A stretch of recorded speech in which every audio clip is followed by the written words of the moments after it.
Hi everyone, this is Erica from EEX3241 and I'm here to share my favorite lesson from the unit.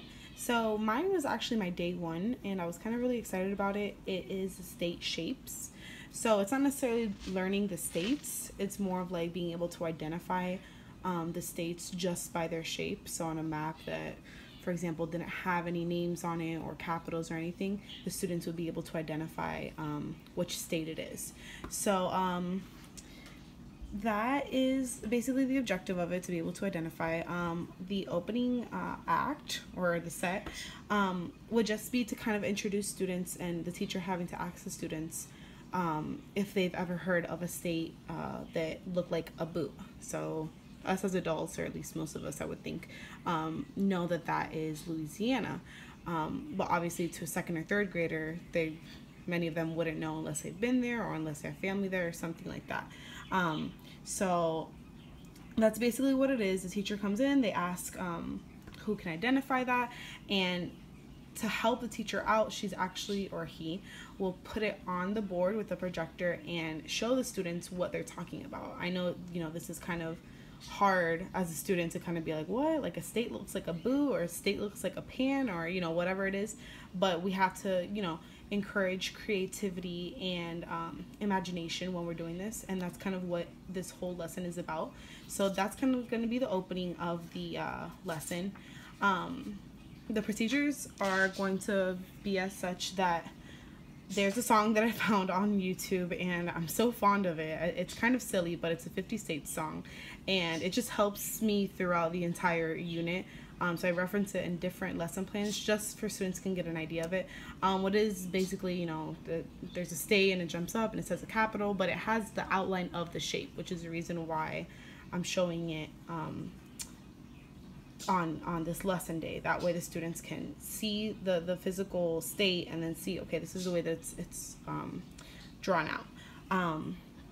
The students will, the assignment is actually for the students to have a map in front of them. So a teacher will provide a template, a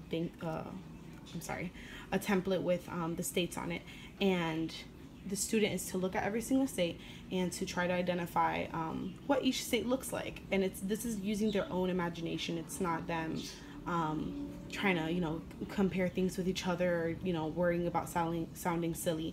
It's really just them using their imagination, and that's one of the reasons that, once again, it's one of my favorite lessons, because I feel like once students grow up, once they're already in, third or fourth grade, teachers fail to use creativity in the classroom, and they're afraid of, the students feeling, like they're underage, when, in reality, we should always have an open mind. So the students will get a template, and I didn't show it, but I should, a blank template of the United States, and so they're gonna have crayons and markers, and over each state on their own for about 20-30 minutes, they're going to be going over different states. So saying like Florida, probably shouldn't teach students this, but Florida, I've always been taught that it looks like a gun. So just using their imaginations.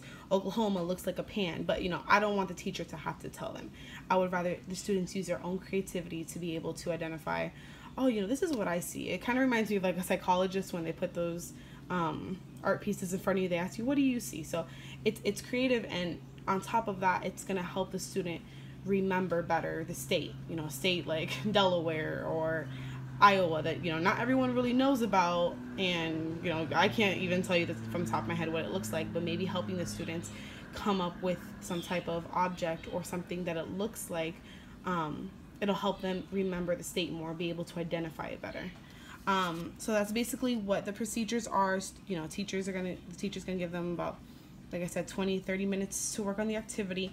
And then what I want the students to do is, for about 5 minutes, once they're done doing all of the states, or at least the majority of the states, they're going to go and they're going to choose the one that was their favorite. So if they think that, New York looked like a unicorn to them and they really want to share that with the class, that's what they're going to do. So the teacher's going to give them about 5 minutes to pick a state that they think that was their favorite of all the ones they came up with, and presents it to the class. And maybe that can really help the students even another student can see and be like, oh, you know what, that's right, I do see the unicorn, or I do see the sword, or whatever it is, and it can really help them use their imaginations. The teacher is the way assessment, it's actually very simple. It's not something that's going to be difficult. It's just the teacher is going to be able, just going to go at the end of class or at the end of the lesson to the board and draw, or even pull up if they want to. I put here draw because I feel like that would be more an involving method, but she can pull up two states, whatever state she wants to. It could be Florida, the one that we live in now. It could be California, whatever it is, and the students have to be able to identify it one-on-one. If they don't identify, they need to continue, and that's going to be the form of assessment.